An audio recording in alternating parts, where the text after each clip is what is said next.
recognize and thank Councillors Mullen and Councillor Fonseca for coming to support the community this evening. And we also have representatives from Minister Sousa's office, who is actually out of the country and has been for a little bit of time. At the last Great Lakes St. Lawrence Mayor's Conference, which was in Marquette, Michigan, about 2 months ago, they gave us a presentation on the Great Lakes evaporation rates. So, next one. And it was done by a gentleman named John Linters, who's a PhD in climatology, works for the American government.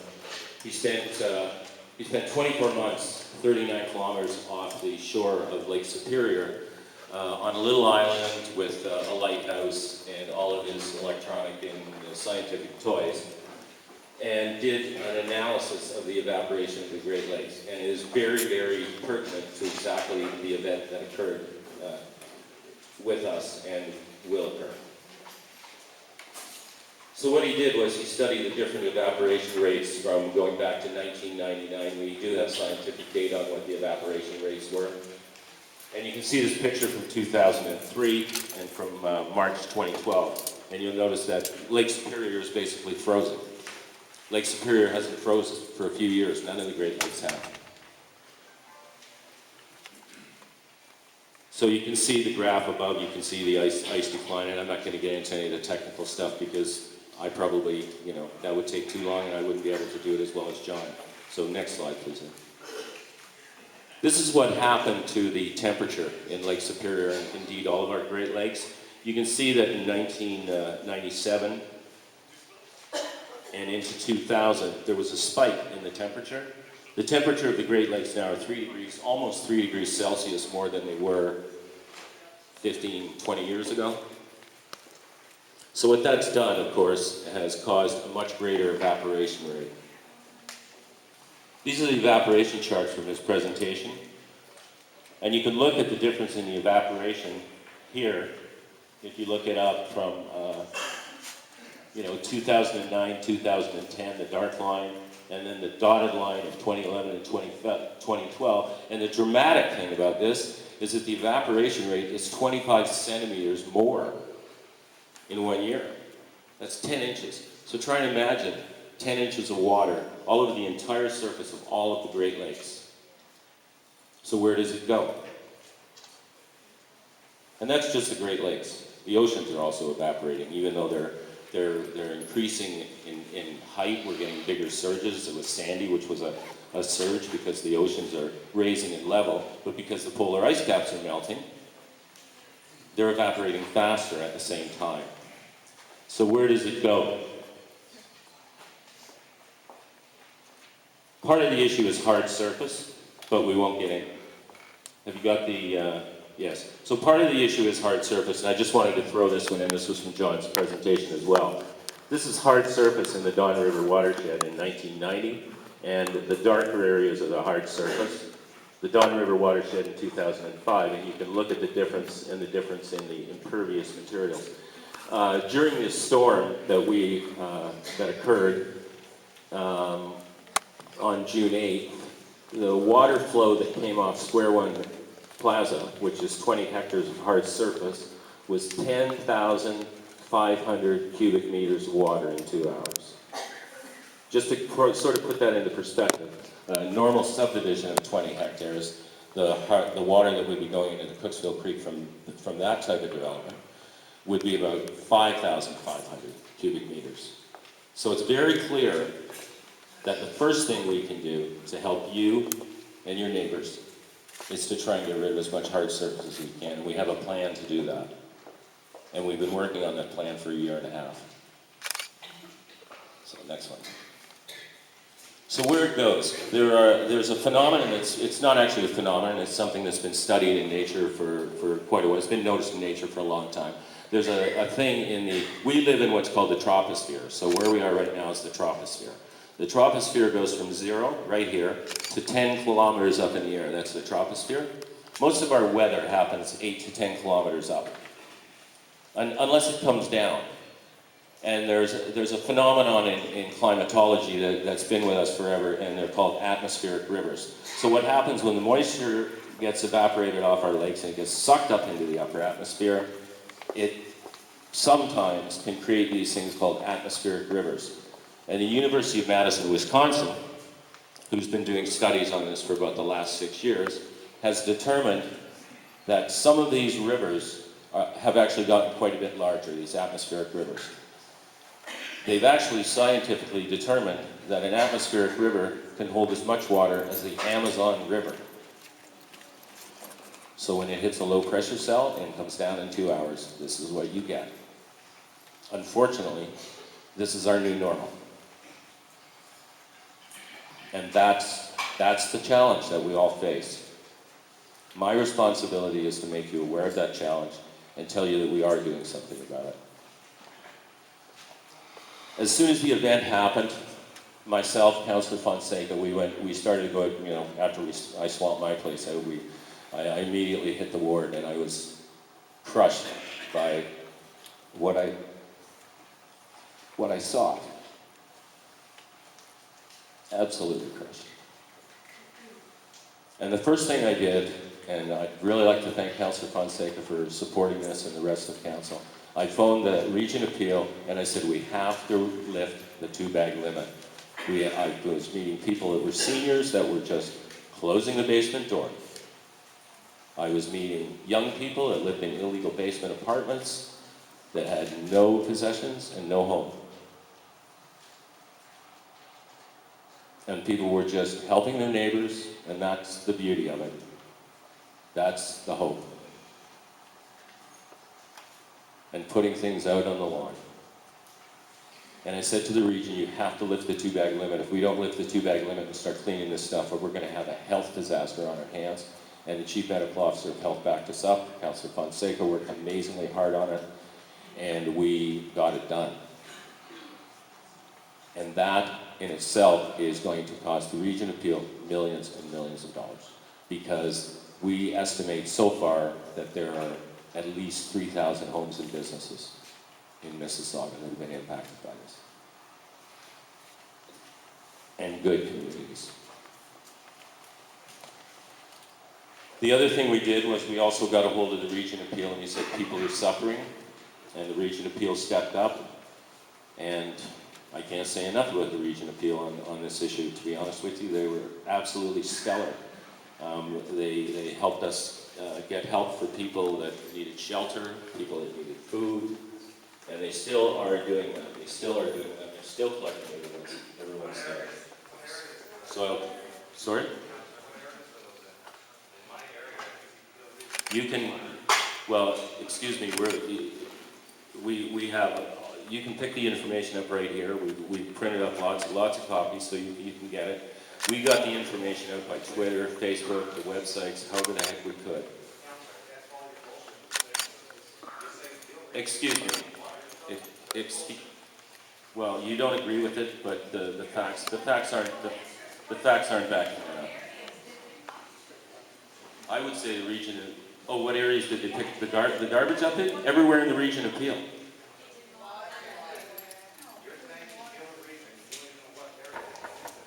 The Region Appeal picked up any wet, and they picked up any flood items anywhere that were put out at the curb on garbage day. They picked it up. Sorry, they did.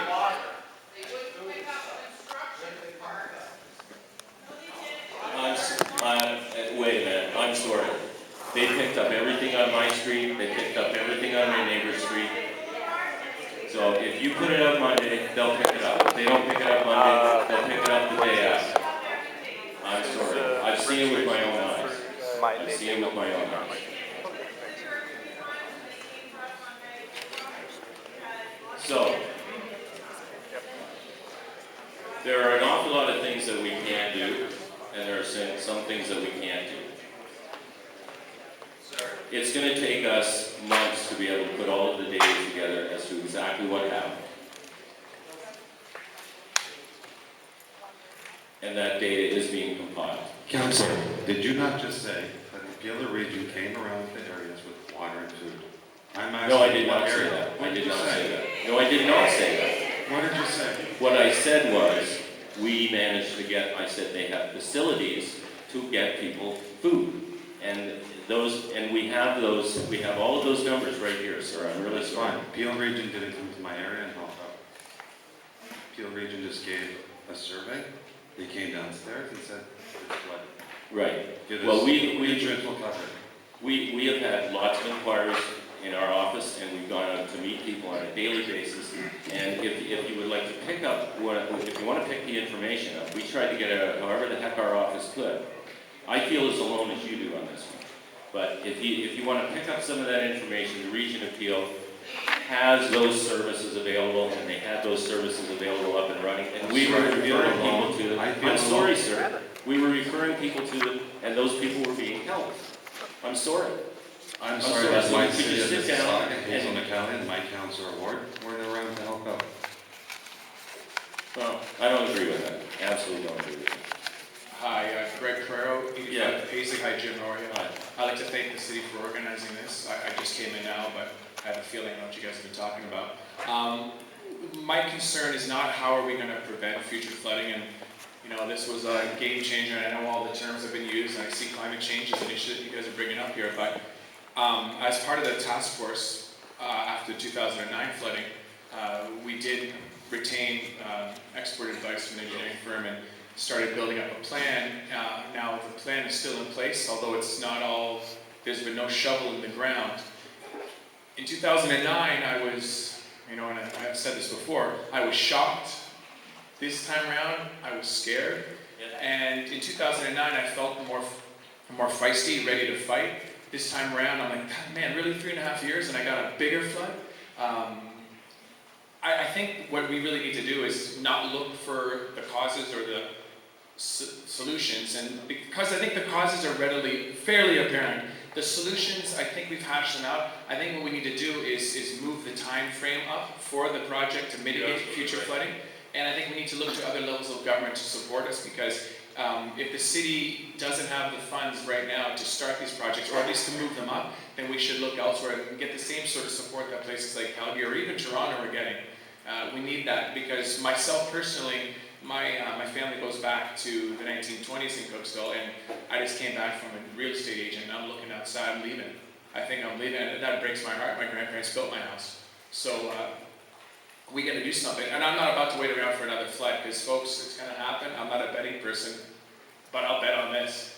If the things stay the same the way they are, we're going to get flooded. So we got to move this up. That's what I'm going to be pushing for. So when you guys hear me, it's like, let's do this now. Let's get a shovel in the ground now. Because it's been 2009 to now, and little action. Yeah, you know. I'll let you talk to it. Thank you. No, I was on that task force as a citizen. I absolutely agree with it. Absolutely agree with it. There's no question. We have low impact development techniques. We have stormwater pond techniques. We have all different kinds of flood mitigations that we can do. A year and a half ago, I put a proposal to council to start a per square meter charge for stormwater, because as it is right now, your taxes and my taxes, our property tax, we pay about $75 a year for stormwater. And what 90 municipalities in the states have done, I discovered through research, is that they took it off the property tax, they made it a separate charge, and they charged people that had a lot of hard surface, like large shopping malls, big industrial complexes. They all got charged a considerable amount of money because they're using the system more and they're contributing a lot more to the downflow that we've seen. So, the city has already done a study on that, and you might have read in the paper that the City of Toronto is now thinking about doing it. What that'll allow us to do, if that's passed by council in the fall, what that'll allow us to do is to take all of that money dedicated specifically for exactly what Greg's talking about. And that's exactly what we should be doing. So I'm not disagreeing with him. I'm not disagreeing with him at all. That's exactly what we should be doing. We have to change this. I haven't seen that. We have to change it. And there's a lot of different techniques we can use to change it. But to think the city has all the answers, Calgary, the first thing that happened in Calgary was the provincial government walked in with a check for $1 billion. I think that would be very nice. And I've already petitioned the province and the federal government. Councillor Fonseca has already petitioned the federal government and the provincial government. And we're going to keep doing it. Because 63% of the infrastructure in this country is owned by the municipalities. And we get 8% of the money. The federal government gets 47% of the money, and they own 3% of the infrastructure. This is not fair. And then we, because we're your local municipal representatives, we stand up here and take abuse. And all we want to do is try and help. We're in the same situation we are. We're all in the same canoe. Hopefully we're all going to paddle in the same direction. And we can, and we will. And I saw that with people helping each other. People came over to my house and helped me, and I went over and helped other people. So you, buddy, if you think I'm not out there working hard, you're nuts. Because it's not true. So there are a lot of different techniques we can use. And I'm proud that I brought forward the motion on the stormwater charge, because if we can take that money and we can make the big users pay, and we can put it all into a special fund to try and fix this mess, I'm glad I did it. I'm glad I did it a year and a half ago. So I'm just going to get on with this so that you can find out how things did work.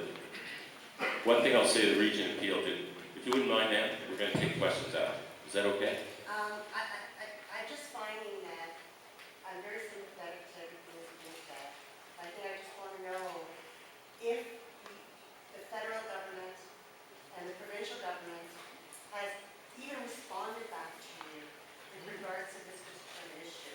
I was hit in 2009. Yep. Okay, badly. Yep. And again hit like water. I had no lawn. It was all water. Yep. Right? So Yeah. again, it's an issue for me. So what I've done is I have sent emails to the MP and MPP and anyone who would listen. Very little response back to them, from them to me. And I just wanted to, have you heard back from them? Like, I don't want to hear that we're going to do in the fall, we're going to start doing this, passing this particular budget. I want to know what is going to be done to move up the timelines of what the task force said. Because my home value is dropping with each storm that happens. The cost of me staying in that house is ridiculous. I've got fans going, I've got humidifiers going. Yep. My electrical bill is going to be phenomenal this month alone. Oh, yeah. And there's no, everyone's like, I'm really sorry. The city has the Gulf City, it's a 100-year storm. Again. That's what they said in 2019. So, Yeah, well, that's the I'm not reality. saying what But- you've done here today is fabulous. Like, the one thing that I really hope you would understand is that, you know, in the 1950s, no, listen, because this is, we're all in the same boat here, but pragmatically speaking, in the 1950s, all of this stuff that we have, this infrastructure, it was designed very appropriately. It was designed by some really smart people, very, very appropriately. We don't have that kind of weather anymore. So this is, no, I get you. I totally understand it. But we also have to recognize that something that took 40 years to develop cannot be fixed. There's no silver bullet here. And I'm not going to lie to you. I understand that, and I saw the plan, I looked on the website, there is a plan that was put in by the task force, no doubt about it. What I'm looking for is government funding to initiate those plans earlier. I can't Right. wait to 2016. I That's absolutely- what's going to hit my area. Yeah, That's ridiculous. I agree with you. And I live right across from the park. So I watch as the water's coming right into my home. And homes in our area the walls or their basements are caving in, and people are practically drowning. And they're still saying 2016 to me, unacceptable. And what I expect from council and from the CDC and from the infrastructure is to head up to Ottawa and to the provincial governments and say, we need money now. We Yeah. need to help these citizens out. We're not Calgary, I understand that, but there's got to be we can put pressure on the government. Yeah, to answer your question, thank you. Thank you very much. The total budget of the city is $619 million a year. The budget for that fix, that one fix for the Cooksville Creek Hub is over $150 million. Right? And I agree with you 100% that it has to be done, that it has to be faster. And that's what this message is all about tonight, is that we have to work together to make sure that that happens. I have already spoken to both provincial and federal MPs, and I will be speaking to them again. I think everybody who knows me knows that I'm going to do that. I'm going to be in Ottawa in about 2 weeks, and I'll be speaking with them again there as well, and pressing the case. And I think you all need to press that case. Because municipalities can't do this alone. It's absolutely impossible. We need that help. We need that help. We've asked for the help, and we'll keep asking for the help until we get it. And that's really the bottom line. So, with that, I just I invited all these people here. I hope you're still all okay. Flooding outside the house, yes or no? And I just want to...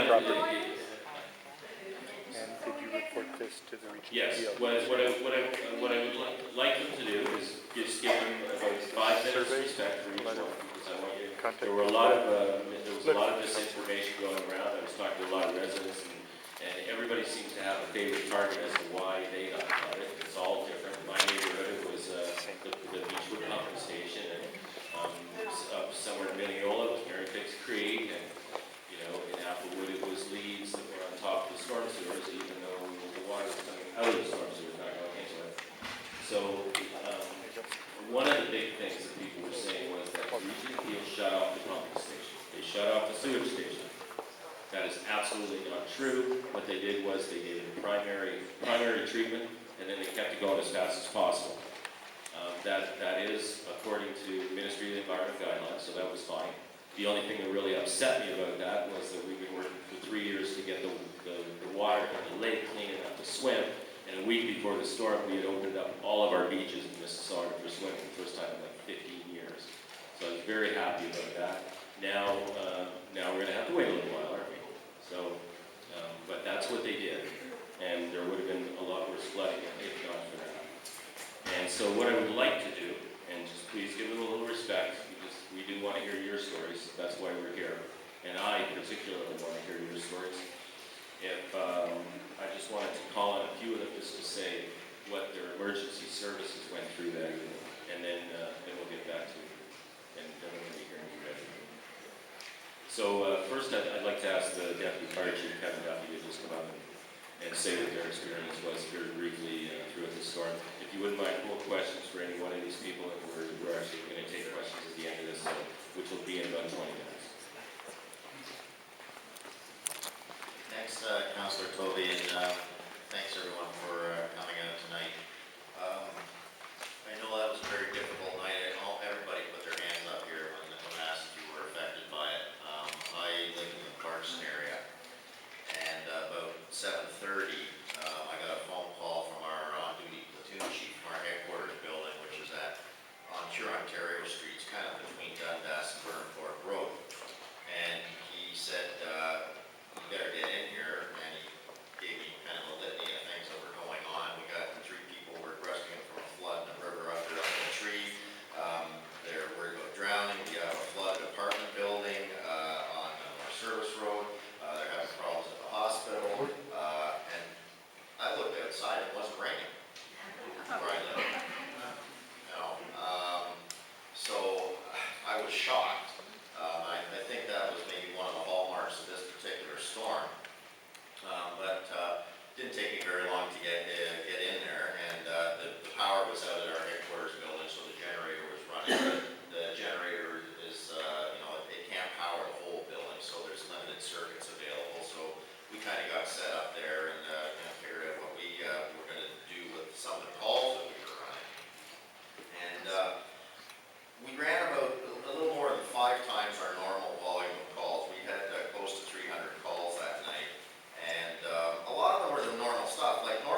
event like this, when it's ramping up, it is really hard to get a hold of people.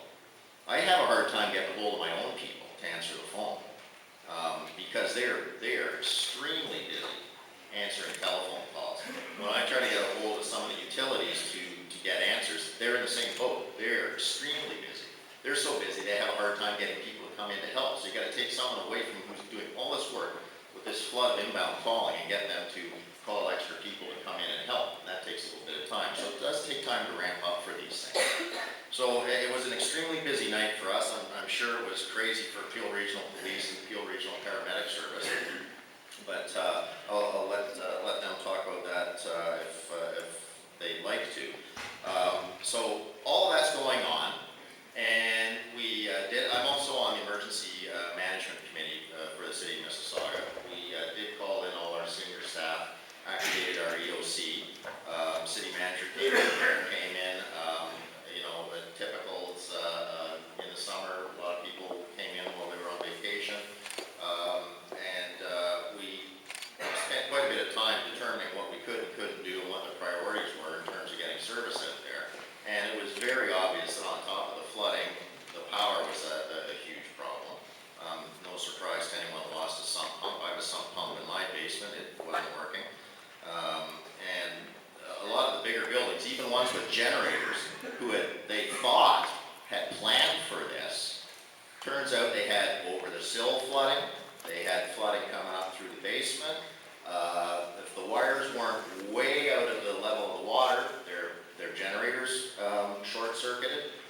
So all kinds of problems came up, and in several cases, places who'd spent quite a bit of time and money trying to plan for these things, and they were frustrated by what happened as well. We had all down the east side of the city, as a lot of you are probably living in that area, there was flooding, and again from a variety of reasons. I mean, we were getting water down in the south end of Peel, all the way up from Orangeville. I mean, that water's coming down, it's collecting, and it's trying to get through little tunnels and underpasses and so on. And when you get 5, 6, 7, 8 times or 10 times the amount of water, well, it's more than that. I don't know what the actual math was. When you get 127 millimeters and you normally get 50 for the whole month, and that happens in 2 hours. I don't know how many more times that is. Maybe 100 times. It just isn't going to fit. You know, and I'm sure you all saw pictures, or maybe some of you witnessed it on your own streets, the water blasting up from the storm sewers. And there's tons of pictures of that in Toronto. And that's right down by the lake. And that's taking water that's come from miles and miles and miles, and you get all that head pressure in the system. It is really hard to build against that. You know, so, and then because the wind and the trees and the leaves and all that kind of stuff, you get surface flooding, all that stuff built up. So, long story short, we were extremely busy dealing with all of that. And we tried to keep in touch with the Region of Peel and EnerSource. With Peel Regional Police, our communications group is in the same building as Peel Regional Police. 911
things I found interesting about this particular evening was we get our power from the Manby station, which is on Islington Avenue north of the Queensway, and so does Etobicoke.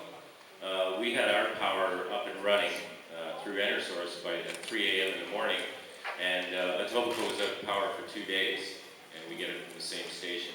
And I was quite taken with that. I went over and talked to some people in Etobicoke. I talked to a lady in Etobicoke that was 82 years old that was living on the 12th floor. And because they were without power, they were also without water, which means she was without a toilet. So, yeah, think about that one for a minute, and then think about whether or not large condominium buildings will really constitute sustainable building. I'm not too sure anymore. But I was quite pleased that our crews were able to do that. So I'd like to ask Karen Rass and Gord Perks from EnerSource just to come up for a minute and explain what their experience was.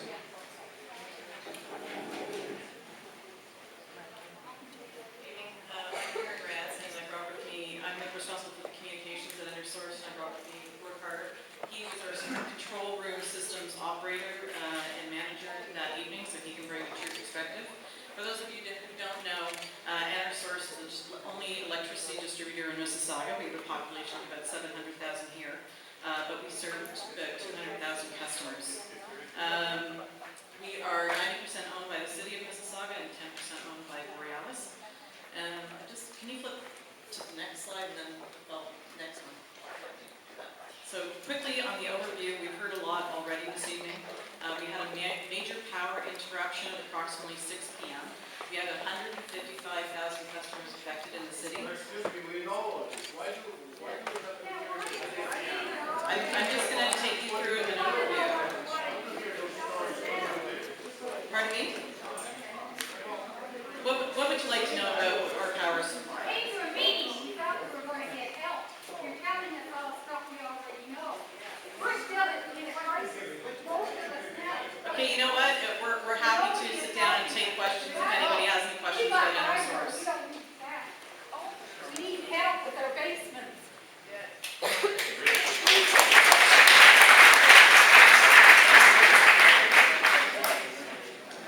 Okay. Yeah, can't disagree with that.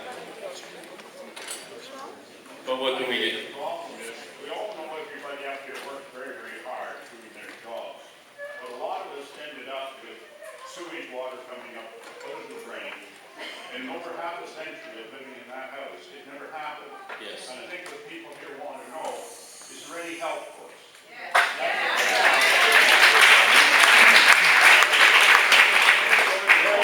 There's no red cross called there in. Well, Yeah, what are you gonna do next week? Lose everybody's life?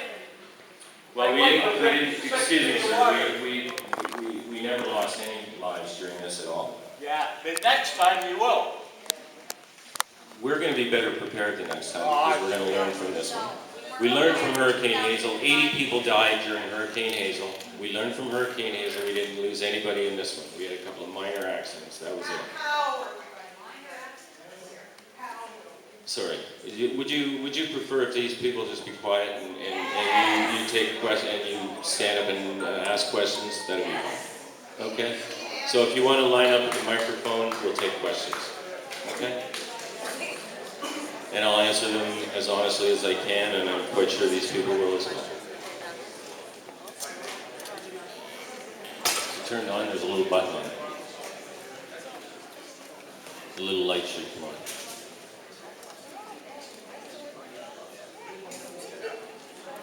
It takes a minute to boot up. These things are silly with the batteries.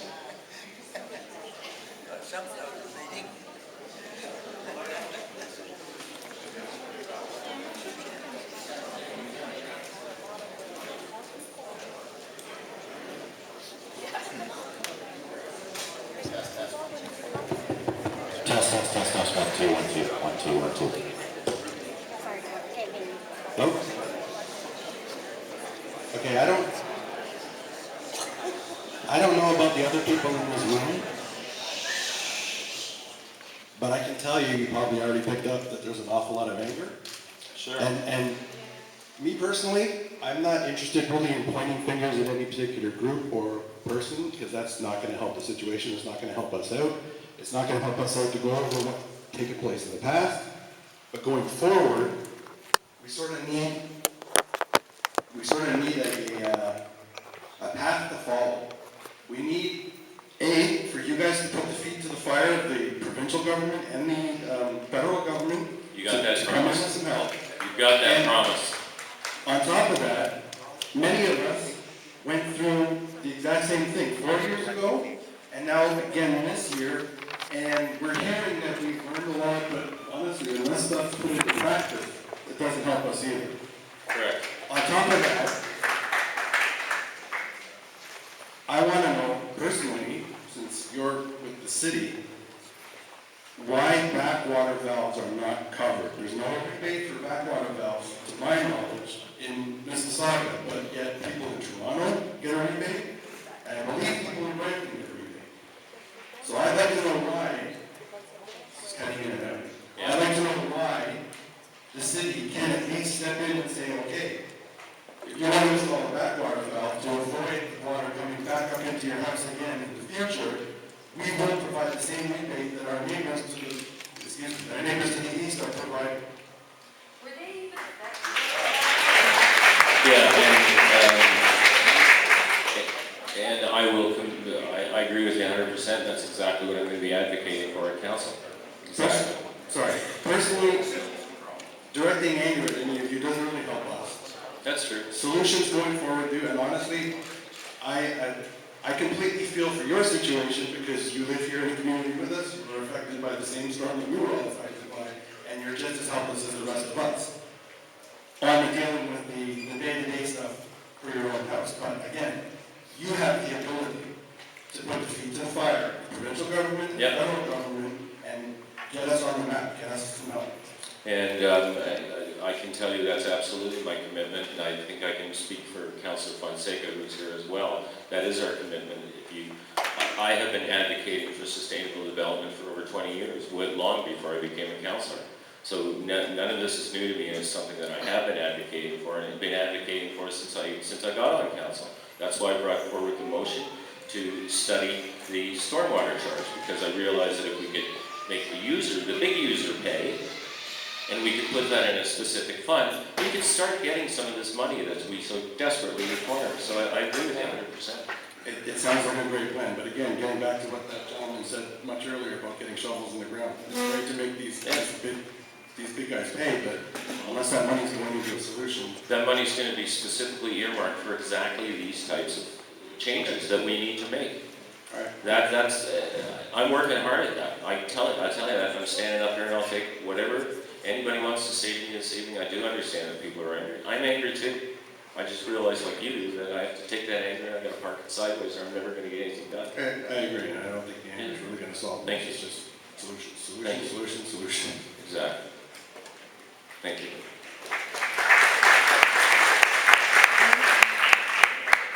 Hello. Like a lot of people, like most people here, I've had a flood in my basement. I have insurance, and from all I hear, it doesn't look like I'm going to be covered. Yeah. So I'm going to have to cover this myself. What I'd like to urge you to be our advocate with the federal government and the provincial government to try and get us some tax breaks as we start fixing all these things ourselves. Because this is our immediate need. All your plans are good, I have no problem with them, but our immediate need is this help, and we need it quickly. Because we're going to have to start working very soon. There's no question.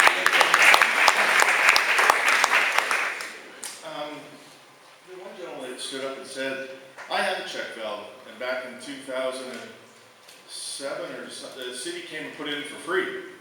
I live on Beechwood. Yeah. They also had a $1,750 rebate on a pump. Yeah. So I know everybody, and the newsletter went out, I called the city, that they were fantastic. That was all done for, like I think it might have cost me $200 to put a pump in, and the check valve was put in front. Now, it didn't work. Yeah, check valves are a little funny. During that storm, it didn't work. But so I don't know why some people know about it and others. I disagree with people saying their real estate's gone down. I've grown up in the area, mine's more than tripled, almost quadrupled in 15 years I've been here. So I don't know why people are upset about that. Number two, when I moved in down this area, the first thing I asked for insurance was to make sure I was covered with storm sewers and that. You're by the lake. My house, I call it a houseboat. I'm 100 yards from the lake. I'm on the water table. The natural disaster happened. I'm more concerned, I'm a member of the Lakeview Ratepayers Association, on the board of you guys here, is that a year and a half ago, a storm sewer project was started on Lakeshore, right by Cooksville Creek, came halfway down Beechwood Avenue and stopped. And we've been arguing over 501 Lakeshore and everything else about the pump station. Yeah. I'd rather hear more about what's going forward, because I think not unlike Metro, Mississauga is bursting at the seams because the infrastructure is terrible. We've allowed all these new houses, all these new condos, and it's like, all of a sudden there's 1,000 houses coming into a stream that used to hold 50 houses. Yeah. So my question to you is, and we can all go back and forth, and you gotta keep politics out of it, because it's nice that you're doing your part, but all I want to know is, where is the infrastructure coming? Why did that Lakeshore storm sewer stop? Why did it stop halfway down the street? Why was it never connected to Lakeshore? Would that have helped? Is this pump station that we've been sitting on for 2.5, 3 years, Exactly. would that have helped? And what are we doing now? So I don't know how many members are here from different levels of government. Well, we've got, But that's the most important thing. Yeah. We can't go backwards, from insurance, and look, we're all having insurance. I mean, I've got an adjuster that's from Fort Worth, Texas, yeah, mine's from Florida. okay? So just to give you an idea, I was quoted numbers like 50,000 claims. People in Calgary, the crew that cleaned my place out were on a plane to Calgary the next day before the storm hit here. People in Ottawa, they said they're gonna be 4 to 6 weeks. The train wreck in Quebec, Oh, it was a perfect storm for disaster like I've never seen in this country. But knock on wood, nobody was killed, nobody died, and we move on. Yeah. But I really would like, we can go through, and I appreciate everyone's efforts up here, but please concentrate on what is gonna change with the infrastructure. Absolutely. That's the biggest point. Yeah. And you know what happened with the Beechwood pumping station, it was delayed because the region of Peel was having difficulty actually negotiating for the property with Trinity Development. That took quite a while. I think they probably, sounds to me like they may get that by the fall. Did that pumping station have, would it have happened any differently with the volume of water? Probably, certainly not, it wouldn't, but having said that, we have engineers that are lined up, and they'll be going over to Beechwood and Ritchie Crescent, and we've already arranged that, and that'll be happening sometime in the next little while, because we're looking at sort of two different things. We're looking at some infrastructure that probably should be looked at prudently, and then we're looking at, the big monster storm, which we all had. John? Good evening, Councillor. I'd like to say thank you. I know you came back from your little vacation there just to see what the situation was down here in our village and town. First of all, the only thing I'm a little bit upset at is that today's modern day that we have, apart from insurance and flooding and everything else, I've been through 2 fires, 2 floods, and 1 major power outage. I'm still managing to stay in business somehow or another. I am covered with insurance on this one. They've been very good. Also, the region was very extremely helpful in coming in and containing and helping us out with all the health issues that surround that. We were closed for the week. It's scary when I think residents, and as a resident of Lakeview, I find that there was nowhere where people could go and say, make a phone call and even automated message saying, if you need food, you need water, these are the things you should do for emergency steps. Shut off your gas, shut off the hydro if you have 3 feet of water in your basement. Just safety tips, because I think that is more important to save a life than it is everything else we can deal with. But there were people indeed out there. There was a little bit of devastation with the amount of calls coming in. I know I was out in the street and people really didn't know where to reach or where to go, where to phone. Everybody had a tie-up, but there should be a system in place. This is just one little incident. A bigger one can come our way. So it's maybe a lesson for us to move forward, not to criticize anybody or, because all the services are there, everybody was working hard and overly hard. I experienced it myself, I can't say enough, thank you. But again, supermarkets were closed, people couldn't get gas, there wasn't any diesel for generators. I know my daughter works at the hospital, like you mentioned, and they were dealing with those situations as well. You know, thank God that we had all these people working out there, because if it was a bigger storm or something more major, how are we going to deal with it if people don't know where to get essential goods and services for them? And I know we all have food in our homes or something, but if you get flooded out, maybe your food's damaged, maybe it's stored downstairs, whatever. So I think some kind of, I don't have an answer to that. I'm just saying some kind of automated messaging system in place. That's what I'd like to see happen. I think it's important that people have an answer to whatever questions it is during a major emergency. And definitely everybody was devastated. I know there's people who don't have insurance. I know there were people without food. I know the food banks, I couldn't even give money, I couldn't even give food to the food banks because we were closed for the week. But we made sure that we baked extra the following week that they did for our local food bank. Right. So, you know, I think that's what I have. And of course, everybody mentioned the other things like lobbying the federal government. Things have to be done, they have to be done now. Because this is not one time that it's happened several times. And I know your job's not easy, what you're doing right now. So, thank you very much for being here on the day. I've seen you myself personally out in the street, knocking on neighbors' doors and there. So, there's nothing to criticize there. You were there. You're part of us. And thank you to all your panel here. Sorry you didn't all get a chance to speak. It's very valuable information for the future, but thank you.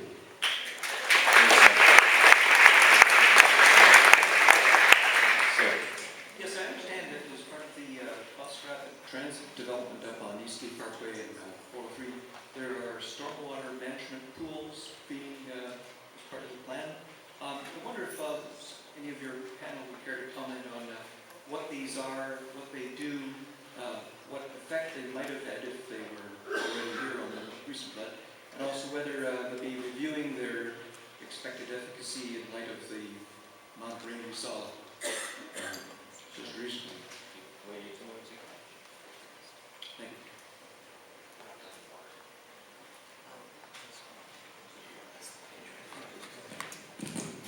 Can you hear me? Okay, that works.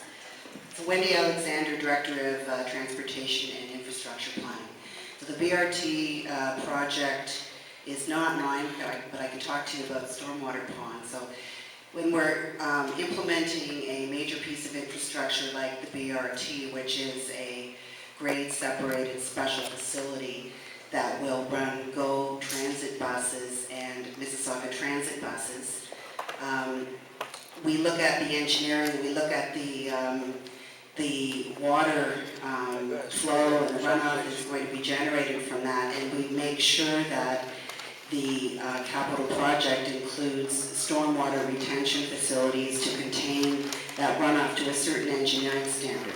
And so that's what those facilities are there for. The new facilities are as a result of that particular project, and they're an integral part of the project. One of the challenges that we have is that we have generally accepted engineering and design standards for infrastructure related to stormwater that have been in place for a long time. They're in place across Ontario and generally accepted across North America. Challenge is that infrastructure and those standards are not withstanding this level of storm.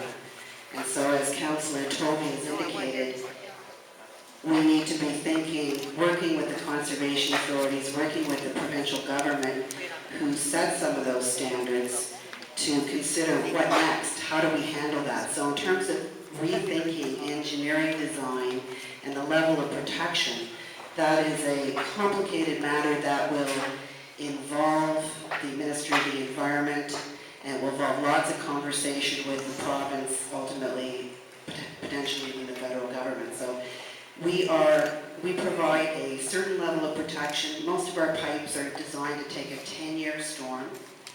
And with the overland flow routes, which is generally the roadways, we get protection up to 100-year storms in many cases. When we have a storm like this, the system fails, as you know. So one of our challenges now is to go back, have a look at the information that you can provide us by reporting your flooding. We're going to be sitting down with the Region of Peel, who are responsible for the sanitary system. The city's responsible for the stormwater system. The conservation authorities are responsible for the watersheds. We'll be talking. We'll be making some recommendations to council. We also have, while I have a chance, if I may, I'd like to address some of the questions about the Cooksville Creek Task Force. That incident occurred in 2009. It's now 2013. I know many people are saying, what the heck's taking you so long? When the